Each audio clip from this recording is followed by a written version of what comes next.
Ready for the video? Yeah, man, of course. Get it. Very excited. Woo! Yeah.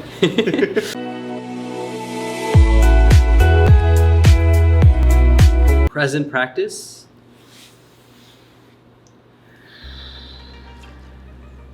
What is vibing? This is Vish and This is Karthik. today we'll be responding to Sadhguru's video on What is the problem with medical schools? do you ever find yourself stressed, anxious, or nervous? Well, that used to be me all the time, and then I found meditation. I've been meditating for over 3 years now, and I've got hundreds of people on their journeys. Including me. Including him.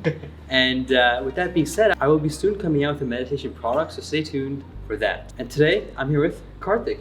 Want to introduce yourself? Sure. I'm a future medical student that very passionate about neuroscience. Here with my good old friend Vish that is visiting New York today and is leaving tomorrow. Yeah, and we actually met, surprisingly, at the Stony Brook Hospital. Right. Volunteering, so it kind of all connects and ties together. Yes, it does. So do you want to tell them what your plans are after? Sure. For medical school, I'm planning to, obviously finish the 4 years, then continue research in neuroscience. Awesome. Sure, he has a yeah. huge interest in neuroscience from what I've seen. We've even had discussions on this topic. Right. Yeah. Many Awesome. discussions. There we go. And would love to hear what Sadhguru has to say about medical schools. I'm not too sure what to expect. Me neither. Yeah. I'm very excited to hear what he has to say. There we go. And before we start, I would actually like to hear what you think of medical schools in the comments down below before we start. And then afterwards, if your perspective has changed after hearing our reactions or Sadhguru talk, then you can comment down below. And I would love to hear if your views have changed. And with that being said, Let's get into the video.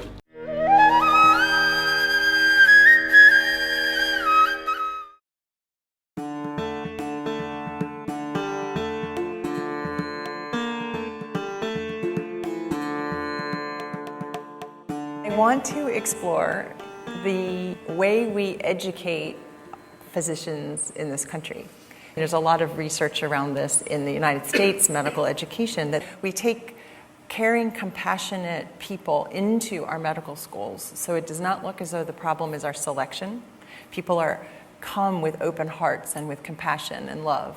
And there's a lot of data that looks at what happens 1 year into medical training, 2 years into medical training. What the studies show is that 1 year, 2 years into training, empathy and compassion in the people that were empathetic, loving people when they came in has plummeted.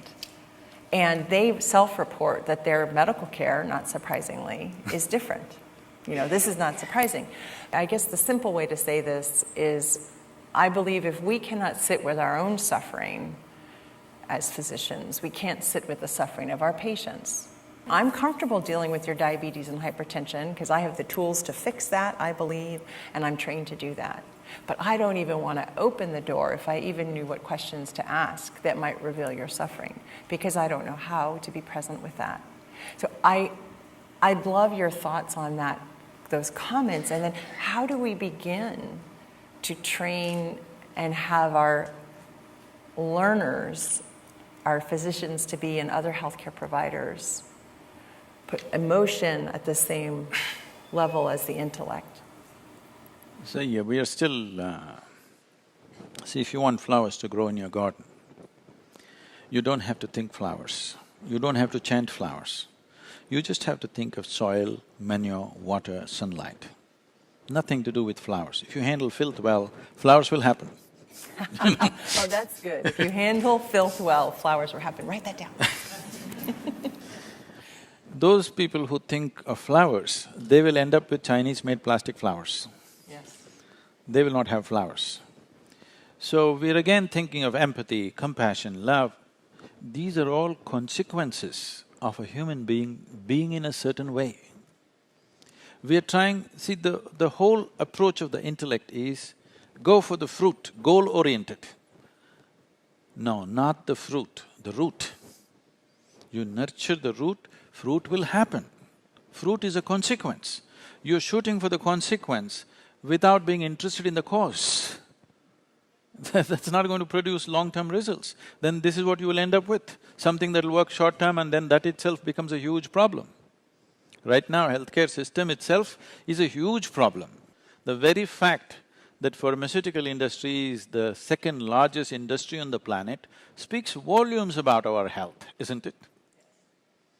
People tell me I do not know the statistics, these are all things which are, being circulated on the internet and things like that. They say almost 37% of the medicine, all kinds of medicines manufactured in the world are consumed by Americans themselves. They don't even account for a minuscule of the population, and if they're consuming 37%, either they're paranoid about their health or really they're unhealthy. One of these things must be true, isn't it? So, we need to look at this. If you want this to enter the medical school, one simple way is, if the medical school can start in some way, we can prescribe a method with which first, one who wants to touch somebody else's body should make some effort to know about his own. Something very simple, need not be like you're not going to spend 12 years in meditation. I'm sure that's not practical for you. But I'm saying at least 12 days. 12 days, everybody can give, isn't it? Totally focused on the inward happenings of what's happening. I can do a simple experiment for you. Are you okay? If I treat you as a subject in an experiment? See, just the hands, okay? Keep all the 5 fingers together, place it gently upon your thigh. With your eyes closed, you will inhale and exhale slightly deeper than normal. All of you, most of you are medical professionals, so you know much more about these things than me. But I want you to just notice how the air fills up into your lungs, or in other words, where is the maximum expansion and contraction. As you're doing this, I will say switch. When I say switch, without breaking the rhythm of your breathing, just turn these hands over. For those of you who cannot see I'm raising this, you don't have to raise this. Upon your thigh, just turn your hand over and continue to breathe. And once again when I say switch, get back. In these two conditions of the hand, or the positions of the hand, something about your breath will change. I want you to notice what it is. If you want to notice it, that what is needed is your spine should be erect, eyes should be closed, and you must be focused on the breath. If you do these 3 things, you will distinctly notice this. All the 5 fingers should be together. Just breathe slightly deeper than normal. Inhalation, exhalation slightly deeper than normal, all 5 fingers together.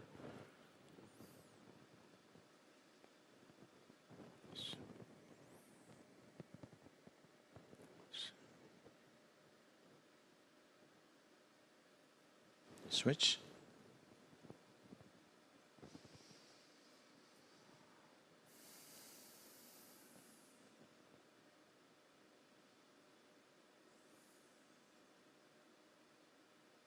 Switch again.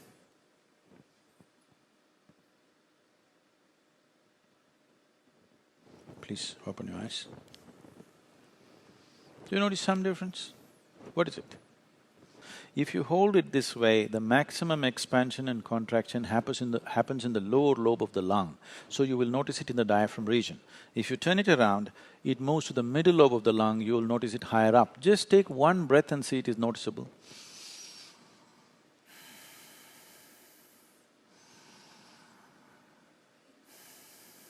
Is it so? So something so simple, most human beings will not take these things into account. So just if you turn your hand around, the very way you breathe alters itself. It's not just the breath. The very way the fundamental life energies function in this body alters itself simply because you turned your hand around. How many times in a day, unconsciously, are you doing this and hoping to be peaceful? It doesn't work like that.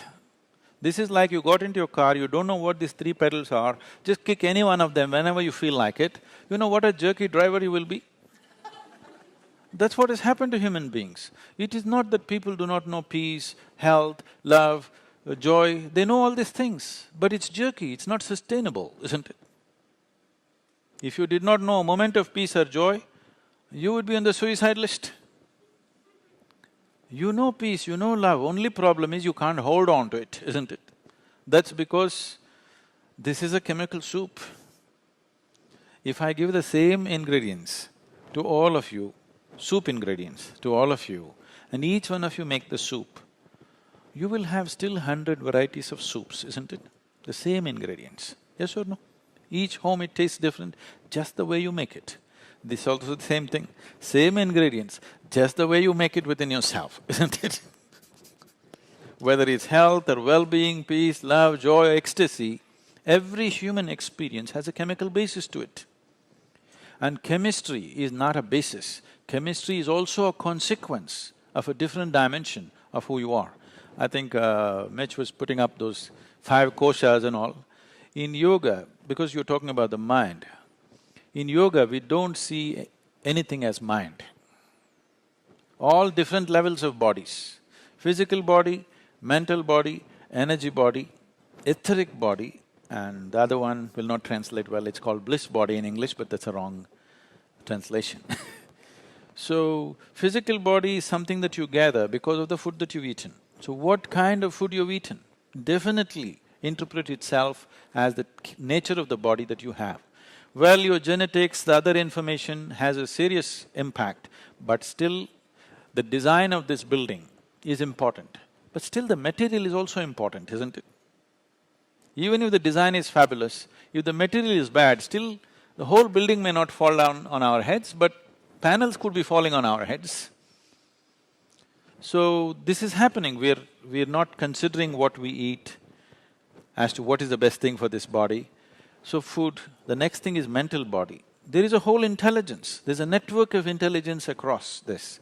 When we say mind, what are we referring to? A certain level of memory and a certain level of ability to use that memory in the form of intelligence, isn't it? You tell me if you, all of you being doctors, you know this very well. A single cell, what it is doing, it can freak your mind. It is doing that many things, isn't it? There's no question about that. And your single cell, what it remembers, it can freak your mind once again. See, do you remember 10 generations ago how your grandmother looked? No. You have no memory of that. Your body remembers. Your grandmother's nose is still sitting on your face because your body remembers.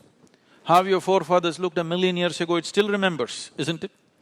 Now, if I have to speak, I am sitting like this because I have no such thing as thought in my mind. It's very difficult for you to understand this, that's why they diagnose me as dead.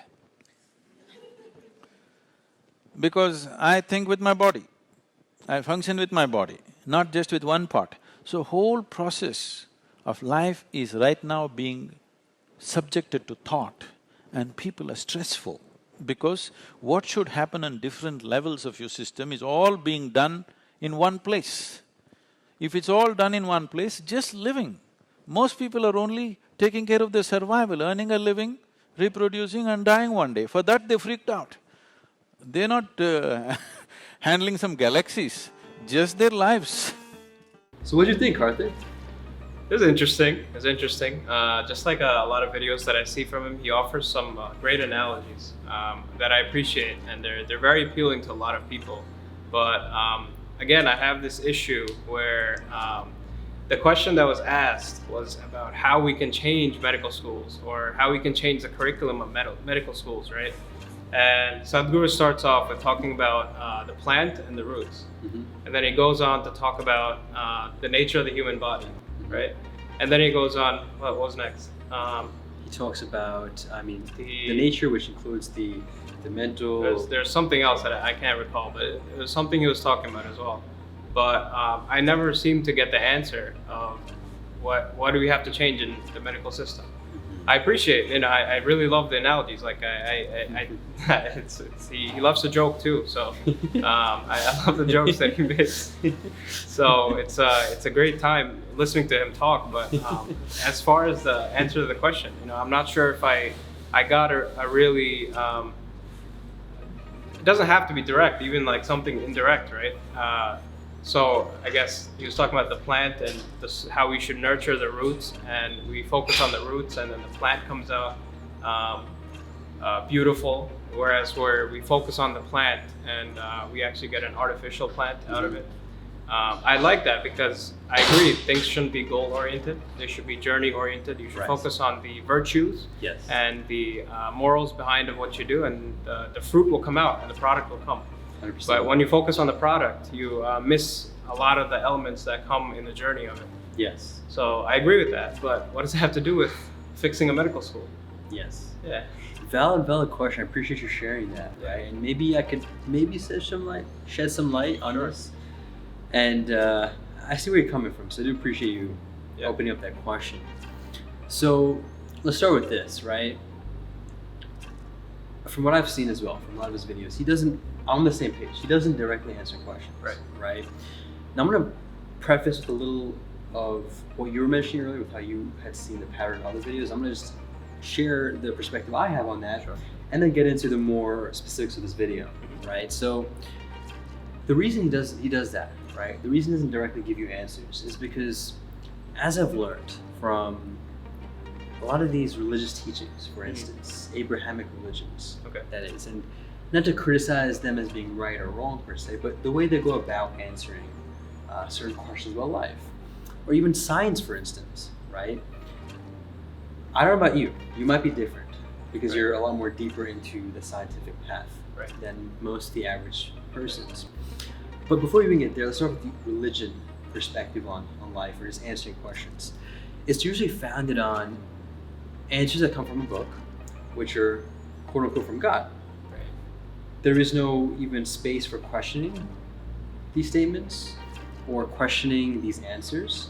It's just to digest the pill and then believe in it, is how they go about doing that. So that's like the first reason as to why I don't think he directly answers questions, because it can come off as preachy, right? Right. This is the answer to this, and this is why you must do this, Right. because God said this, Right. That's the first avenue. The second avenue is science, which I think is huge. I mean, that's the reason why we're talking today to this camera. It's done a lot for us. Even religion has done a lot for us too, right? I Right. mean, religion had the safety net for the psychological mind, Right. for society as a whole. Reassurance. Reassurance, it created a sense of balance and safety and so on. So it had its place in time. And it's another reason as to why we're here too. So I very much have respect to religion. Same way I have respect to science and technology. It's why we're here today. Now, with that being said though, with the schooling system, with the way science is taught to us, whether it's physics, chemistry, and so on, I will say that there is for sure a lot more emphasis recently maybe with regards to actual experiments and getting to experience the science.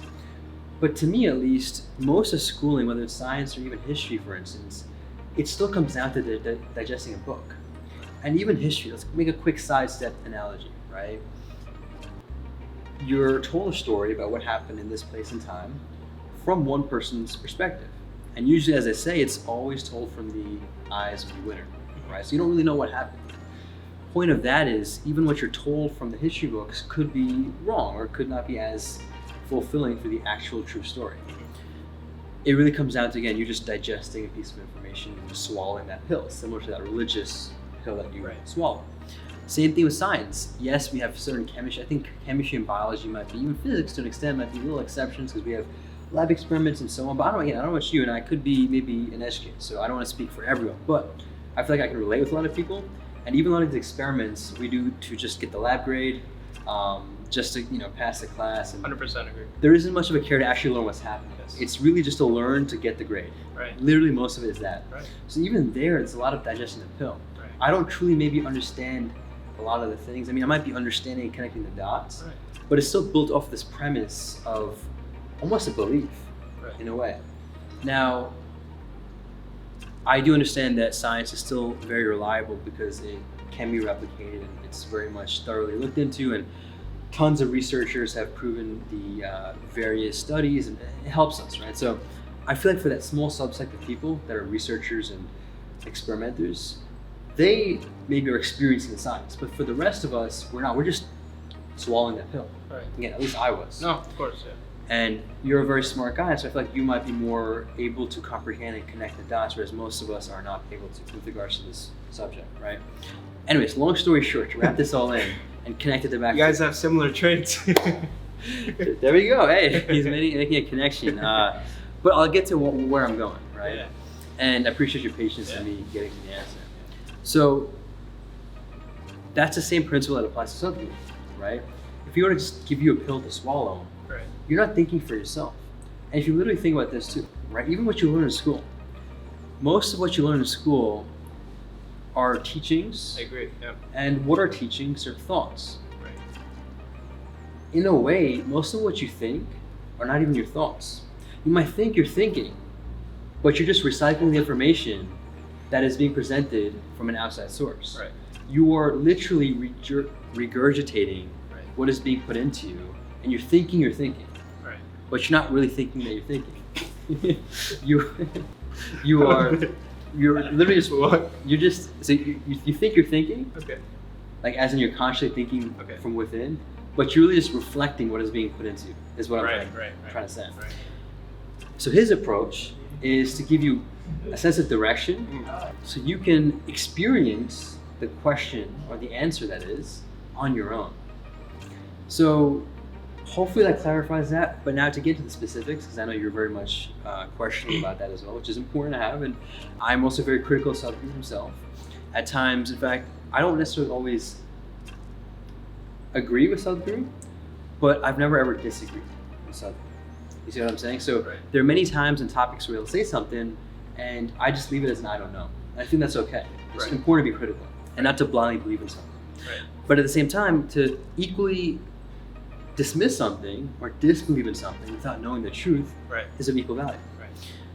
Now, let's get to the medical school topic, right? The main question that he was asked by the lady herself, right, was actually not even what is the problem with medical schools. That was the title of the video. It could have been maybe a little clickbait or whatever. Mhm. The main question that I was able to interpret was essentially how to restructure, in a way, I guess, how to restructure the system to where things like empathy are still held as a standard. Right. Is that something you would agree with?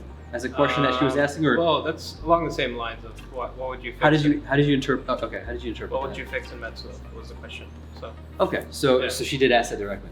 I think she might have said what you said, but they're the same, pretty much the same, right? So like. Well, I think that's one dimension, right? Because I think to broaden that one question of how do you increase empathy Mhm. or sustain empathy versus how do you change the whole system, Right. I think they're a little different. Right? I think that's one aspect of it. Would Right. you maybe agree or disagree? Maybe. Yeah. Okay. Maybe. Well, anyways, let's get into the breakdown of that. Yeah. So let's first start with talking about what I connected with. And hopefully this will shed light to your questions. The biggest problem, as he mentioned with this medical schooling system, Right. is, again, this is coming from the lack of experience. I've never gone to med school. I've never done pre-med, so you please correct me. Mhm. Is that we're learning to essentially learn how to treat another body without learning the inner workings of our own body. I appreciated that part of the video. Yes. And now we could argue that yes, we've dissected a frog, so yes, we're maybe having some insight to that, but that is one dimension of it. Right. You see, thoughts and feelings are a huge part of, I think, health itself. Right. It's a fundamental basis for health. Right. From what she described, if a medical student is losing empathy as he continues to grow from graduating Right. from med school, is he or she really going to be an empathetic doctor for the patient? I mean, you see, treating the patient of their disease is one aspect of it, but having a relationship with that patient is another dimension. Right. Absolutely. Giving that sense of love and connection and empathy is also very, very important and very crucial. Right. So now tying that to his whole flower analogy, which I think is very important to connect and realize, it goes back to this, right? So now essentially, let's look at this. The goal is to help fix the health of all Right. people, right? Or whatever health problems exist. Now we're focusing on that goal. Again, as he says, to be, people are being more goal-oriented than journey-oriented. Right. So now people are so focused on that goal of fixing their health that they forget the journey, which is treatment, for instance. End goal is to heal them. The process is the treatment. The treatment is as important as the final end goal. If anything, if you focus enough on the treatment, the end goal will come quicker, as in the healing will happen quicker. Right. So where things like empathy are not being included, it's just not happening. So the same principle applies with the flower, right? They're so fixated on the end fruit product, they ignore the ingredients and the soil and so on. And honestly, before I continue, and I've said a good amount, and maybe haven't even gotten into the core of your question, so I want you to maybe respond to what I've said so far, and then Sure. I'll continue finishing the answer Sure. in a bit, but please continue. So I enjoyed so again, my question was, so I was facing difficulty with understanding how he answered the question, the original question that she posed to him, Mhm. which was, how can we fix med schools or something along those lines. Okay. So Sadhguru starts off by talking about the plants and the roots, Yeah. and then he talks about the hands facing down and up, Mhm. right, as well as the human body and how it's made, right, I Mhm. believe. And then so these I understand where each and every point, and I really appreciate each and every point, but I still don't understand how that's related How to it connects. yeah. Gosh. So at the end of the video, I'm still confused on how I'm supposed to fix it. I'm trying my best. I've seen this video before too, Okay. and that's why when he was doing the hand thing, I recognized that because I've done that before and I've tried it again. The other thing is I haven't noticed any difference. You didn't. No, I didn't really notice between the hands down, hands up. I don't know what that is. I never noticed that. Okay. I tried last time and I tried now again. You saw me trying, so Right. yeah. So Well, again, I appreciate the honest transparency Yeah. how you feel from that. So yeah, no, that's again very valid. And let me make it more succinct. This question that you have, at least the response. I'll try my best, right? Right. I can't guarantee that I'll be able to answer your Right. question myself. And maybe there's slight gaps how in terms of what I've understood from him. But here's the key, right? Thoughts, emotions are, let's say, one or two dimensions of the body and mind. Is this something we can agree to? yes. Okay. As I mentioned before, the immune system and mental health, at least, let's focus on those two things. I think we both can agree that thoughts and emotions matter for that. Definitely. Now, a lot of illnesses actually in today's day and age, in fact, in America, 1 in 2 Americans have a chronic illness. In America, 1 in 5 Americans have a mental health disorder. That's right. And what is really interesting is that I don't even know, out of all those chronic illnesses, how much of that is mental connected, right? So where I'm trying to go with this, right, is when we tend to ignore that dimension of emotion and thought, which is usually put into the caring of that patient, you're missing a lot of the root causes of the illnesses. We just give you a bunch of band-aids to the patients. I completely agree. So 100% agree. So the reason go ahead. Yeah, the thing is, that's one of the biggest flaws of healthcare, Mhm. because what we in Western medicine, and I believe this, and a lot of the doctors I've worked with believe this too.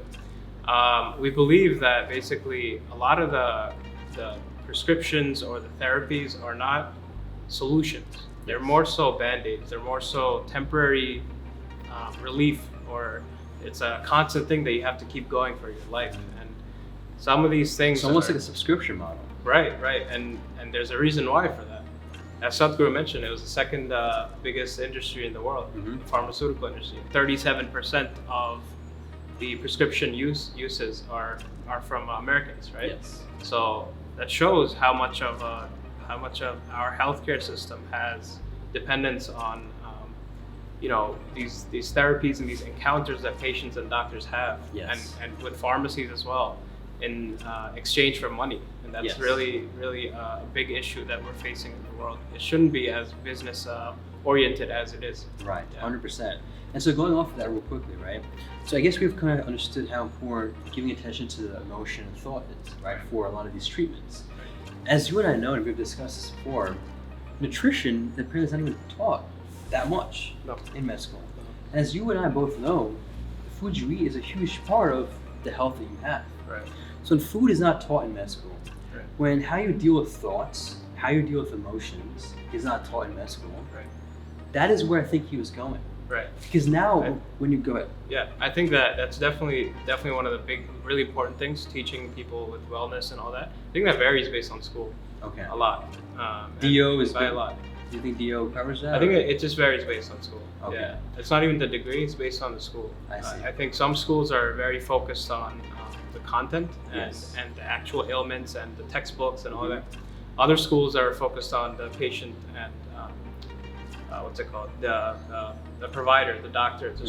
students' wellness, and that has a huge impact. And I've seen doctors that are coming out of schools that have more of the wellness oriented approach for students. Okay. They end up being more more able to provide for. There we go. Yeah. So let me ask you this though, right? So those wellness kind of doctors that you're talking about, Yeah. percentage, how many are there like that? As in, Like doctors that come out with like a wellness type of background? I'm not sure. I don't think, would you say it's decent to make the assumption that there's not much being taught right Not now? much, yes. And I mean, nutrition, for instance, as we both know, is Right. not really talked about at all. I agree. Right? So now here's where I'm going to finally loop back to the actual answer of your question, right? Right. So I think we're on the same page up until this point mostly, Yep. right? Yep. So he clarified some points, right? So I think I would have to make the fair, I guess, assessment and say that whatever he was saying, at least most of it, at least or a decent amount of it now, as we're talking now and discussing, wasn't BS. It was valid, No, it was, right? yeah. And it actually connected to the answering the question. Yeah, it connects to somewhat. Like But let's get back to the I specifics. feel like right. So I Which feel is- like this connection that you're talking, like the plants and all these analogies. I feel like this is something we already know, though. Okay. I feel like this is obvious information. Yes I don't and know. no. Yes and no. So you might know this, but I Right. think most people that are going to med school, Right. that are thinking that they're becoming this holy savior or like good Samaritan, Right. they might be unconscious about that, right? Because when they're going fully immersed into this heavy schooling system where they're really trying to do something good for the world, like the justice they're providing for, that was, what am I saying, justice? When they're really trying to help people, but they're also getting misled because they're not getting taught the basic foundations of the human body, like the mind, emotions, and then food, nutrition. Right. I think they're really getting misstrayed. Right. So again, this varies based on the specialty that the doctor does as well. So I think internal medicine, I think you're right. I think there's a lot of doctors that aren't educated nutritionally. For someone like a cardio surgeon or a radiologist, nutrition doesn't really matter to them. You don't think so? No. Even for a cardiologist? For Why- no, not a cardiologist. Like a surgeon, for example. Okay. Someone that does operations and just operations. Why would that matter to them if they don't have patient interaction? I'm talking like doctors that don't have patient interaction. So Okay. So why that's would a that matter valid. for? Why would that be?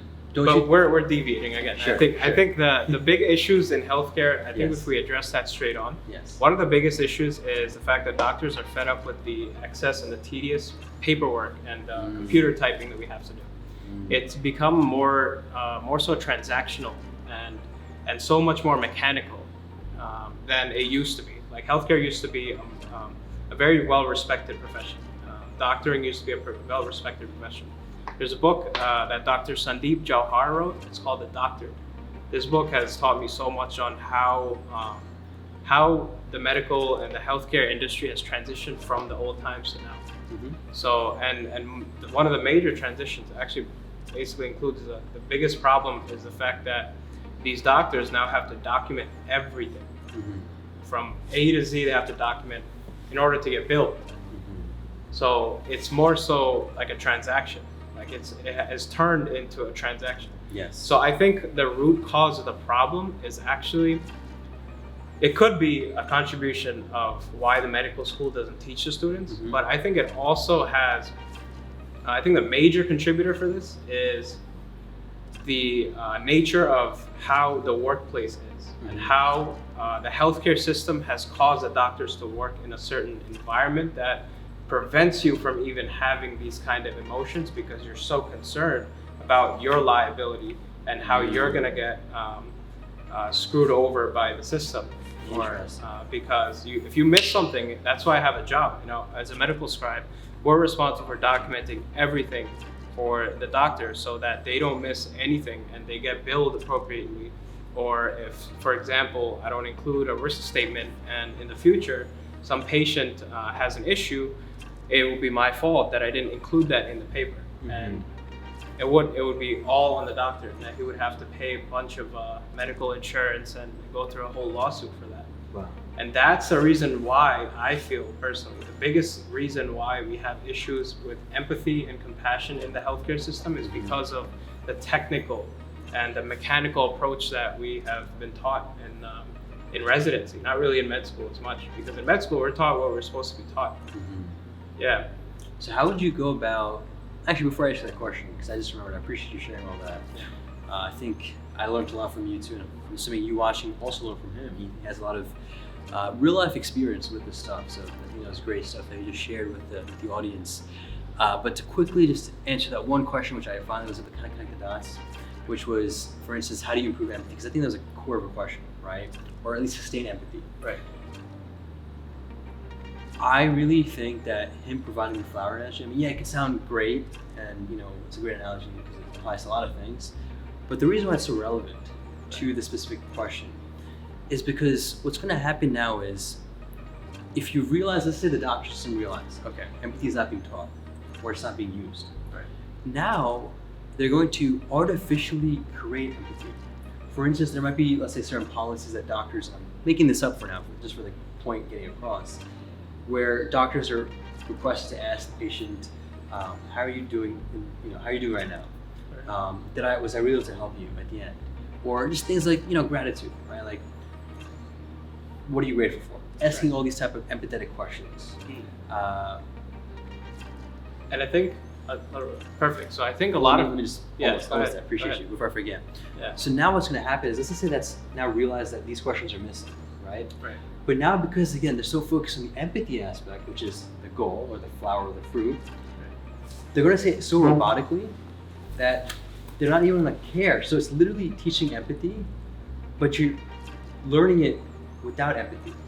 And what you're doing is you think you're doing empathy, Right. but you're actually not being empathetic. Does that make sense? It does. Okay. It does. So I think that's what he was really trying to emphasize. Yeah. That when you try to shoot for these goals, like Yeah. empathy and so on, I agree. Yeah. you're actually missing you're doing Right. the opposite. Right. So how would you suggest someone that wants to be empathetic, becomes empathetic? You fix, insight, right? You learn your insight. The internal. That's where it goes back to what he said. Right. So Looking within. that's completely right. But the issues, I think, aren't related to that. Okay. I think they're completely unrelated to what you just said, because Issues with the med school. Right. The issues with how doctors are trained and how actually, it's not even the training. Like I said, it's not the training, it's the workplace. Right. Okay. That's how I feel the issues are. Mm-hmm. I think, why back in the day? Do you think training was better back then? No. Training's better now. But the issues is that back in the day, there wasn't all this, corporations and all of this pressure from Big pharma. your bosses, Insurances. your big names, like such as, I'm working for NYU, for example, right? So these big name pressured, like they add pressure to your workforce because you have to adhere to their guidelines, or else if you don't adhere to their guidelines, they're getting screwed and you're getting screwed by lawsuits. And that's a system now, and that's why we don't see as much of empathy in healthcare. But it seems to me like getting pressured is what is causing the lack of empathy. Is that something you can agree to? Getting pressured. So as doctors go through Getting pressure and stress. Right. So as medical professionals, we go through a lot of. Because here's what I'm trying to get at, right? Yes, there's certain rules, regulations, and there's liabilities and all those things that are present, right? Yeah. There's rules in life too, like Right. traffic sign, traffic light. Right. But the rule is one thing, but your reaction to that rule, which could be fear, stress, anxiety, pressure, is your choice. Right. 100% agree. But in the workplace that we're forced to work in, the choice is not even there, because some doctors are forced to see patients on a timely basis, where they only have a strict number of time to even interact with the patient. This is known as like RVUs. Okay. That's how the corporations, that's how the doctors make their money. Okay. Basically, it's a way that they bill the patients. They Okay. use RVUs. So Valid. the more patients you see, the more RVUs you have, and the more money you make.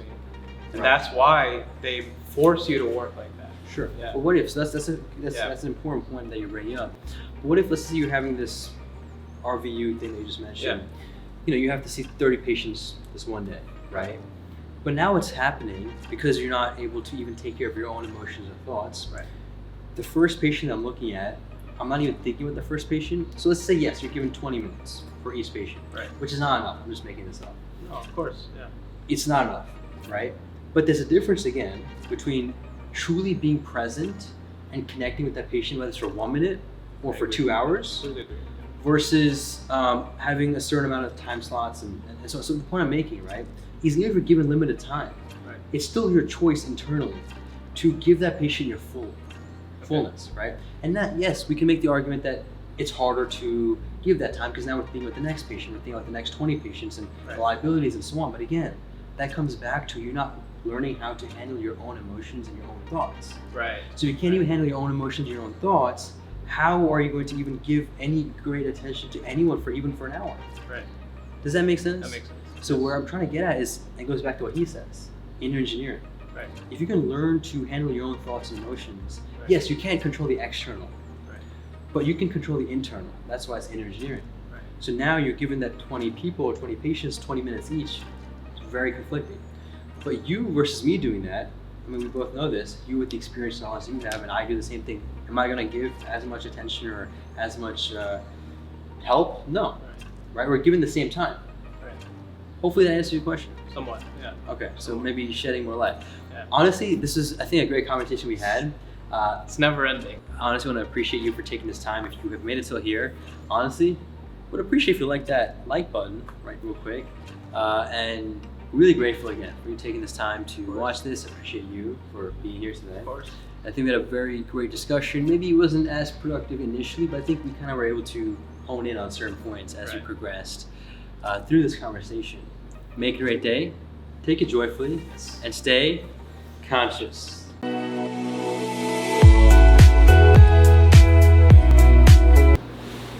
Great job.